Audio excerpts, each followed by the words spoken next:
السلام علیکم۔ ہیلو، السلام علیکم۔ وعلیکم السلام جی جناب، آپ کا نام بتائیں اور کہاں سے بات کر رہے ہیں آپ؟ جی میں حیدرآباد سے بات کر رہا ہوں، مدنی صاحب سے ایک سوال تھا۔ جی بتائیے۔ مدنی صاحب، آج کل میڈیا میں اسلام کو دہشت گردی کا مطلب کہہ کر بہت بدنام کیا جا رہا ہے، تو کیا اس سے متعلق بھی قرآن میں گائیڈنس ہے؟ مدنی صاحب یہ جاننا۔ جی ماشاء اللہ، جزاک اللہ خیر۔ انشاءاللہ مدنی صاحب آپ کا جواب دیں۔ وعلیکم السلام ورحمۃ اللہ وبرکاتہ۔ قرآن مجید میں اللہ سبحانہ و تعالیٰ نے دہشت گردی کے خلاف بہت ہی کھلا اللہ تعالیٰ نے کہا دہشت گردی حرام ہے، سوسائڈ بمبنگ حرام ہے۔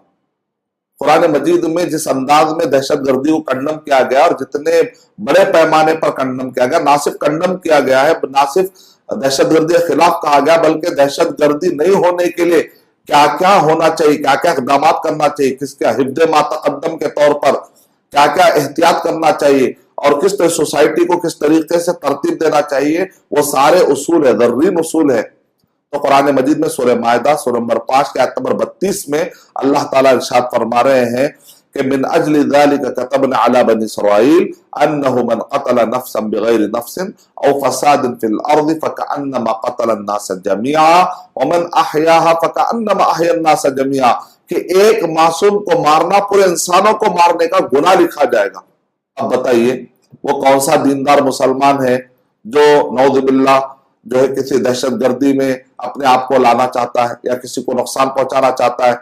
کسی بھی معصوم، چاہے مسلم ہو چاہے غیر مسلم، چاہے مسلم ہو چاہے غیر مسلم ہو، کسی کو بھی اگر مار دیتا ہے، چاہے وہ مسلم ہو چاہے غیر مسلم ہو، تو اس کو پورے انسانوں کو مارنے کا گناہ لکھا جائے گا۔ یعنی مطلب یہ ہے کہ ایسا کون سا دیندار ہے جو اتنا بڑا گناہ اپنے سر پر لے کر قیامت پہنچنا چاہے گا؟